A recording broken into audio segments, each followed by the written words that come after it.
Our story tonight takes us on a heroic journey of one brave 16-year-old girl named Sally.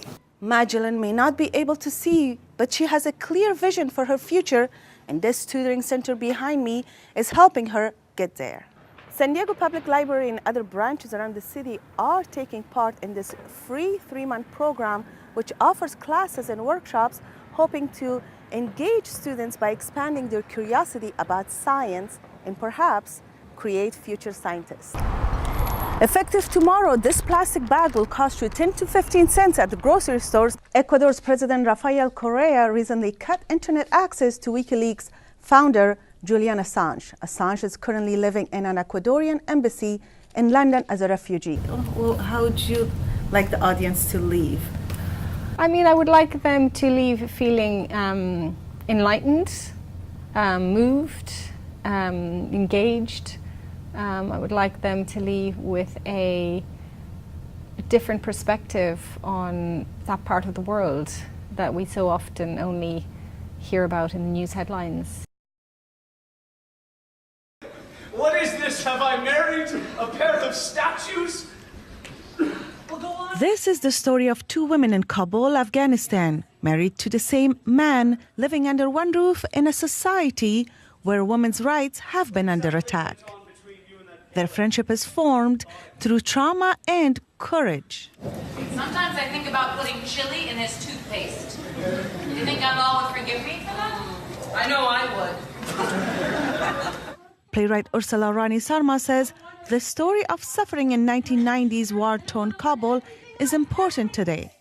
It forces you to think about your own perceptions, your own prejudices, your own expectations, and about life, about women, about the role of women in society, about the voice of women in society. And I think it's always good to challenge an audience in that way.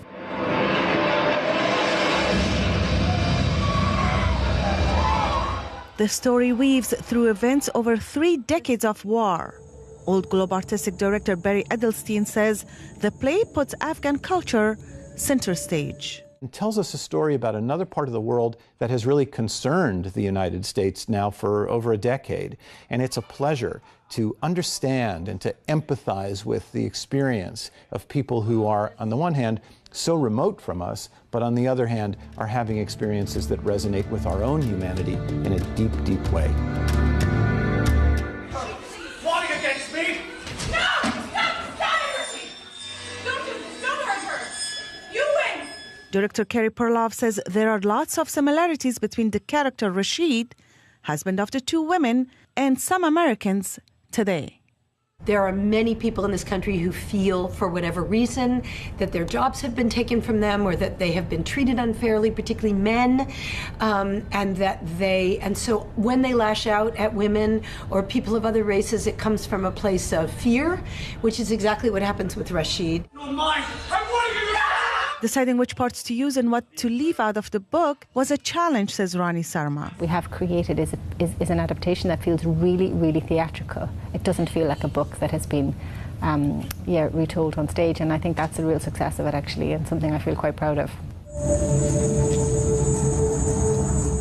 Perloff says it's a cathartic play that audiences have been responding to. It's extremely sad and moving, and the audience is sort of sobbing in places, but I also think at the end it's incredibly hopeful.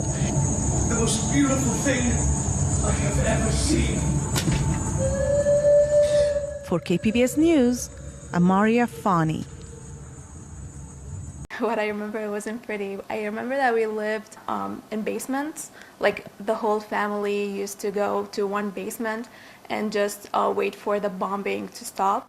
A group of students, all refugees from Iraq, with different religions and backgrounds, sharing the idea of peaceful coexistence with desire to help. I've always wanted to do something to help those people, and even though we're making a small contribution, but it makes me feel a little bit good because I know that I'm not sitting and watching and doing nothing about it.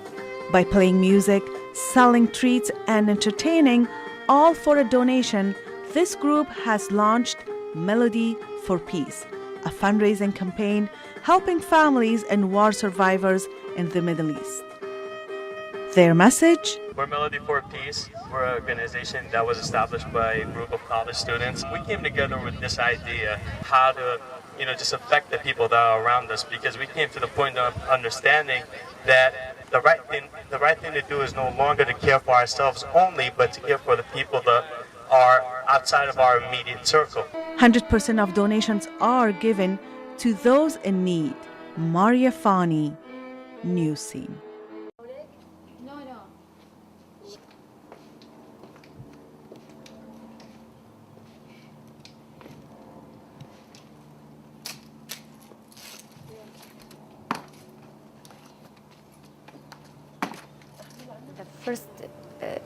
The first second the accident, the bump happened, I right away was in coma.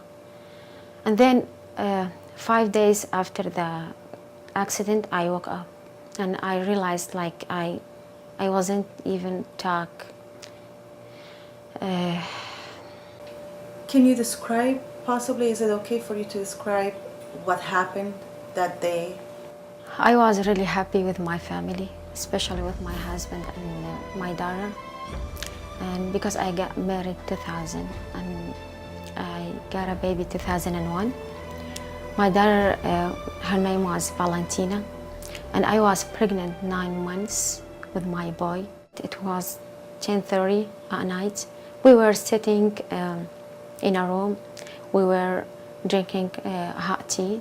I was sitting with my husband. My daughter was going around, and she was playing with her father. And then I missed everything. Like the first second the accident, the bump happened, I right away was in coma. The doctors thought I'm gonna die. When they drove me to the hospital, the doctors removed my both eyes, and I had more than 250 stitches in my face, but they kept all the piece of glasses in my face because they thought I'm gonna, like with the 3 days I'm gonna die. So I knew I lost my baby because slowly I just touched my stomach and I knew like there is no baby. I just felt before I touched. So I heard that from the doctor.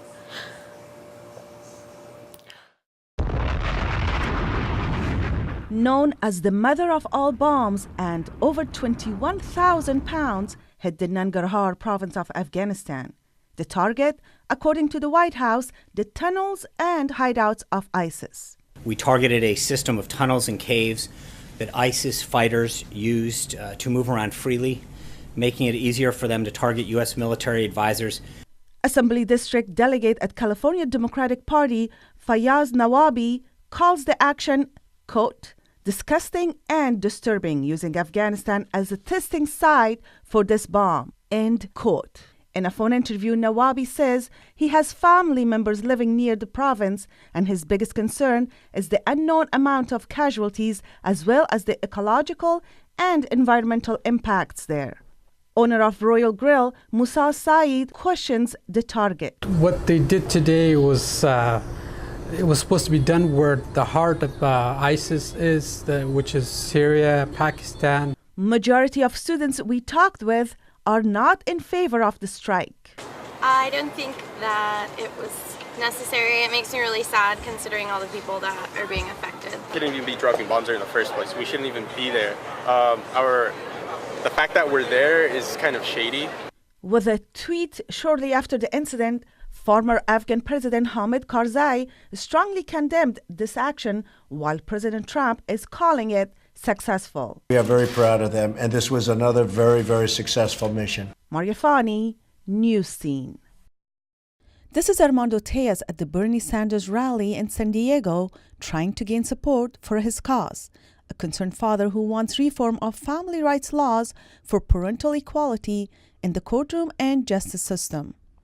I've begun this effort as a single dad, experiencing firsthand the broken system that we have in family law courts that are very biased and prejudiced to the men who are seeking to uphold and exercise their parental responsibility of raising and caring for their children.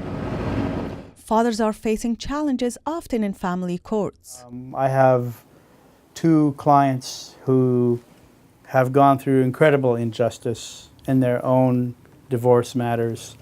One of them is a Palestinian man who, because he didn't have the money in order to fight his ex-wife's significant other, he just couldn't take it in court anymore. He lost custody of his children. Proposed amendments include mandatory DNA testing to establish paternity at birth, father's last name added to the birth certificate as a child is born to access medical history and identity, and to prevent the suspension of licenses to avoid further financial burden on families.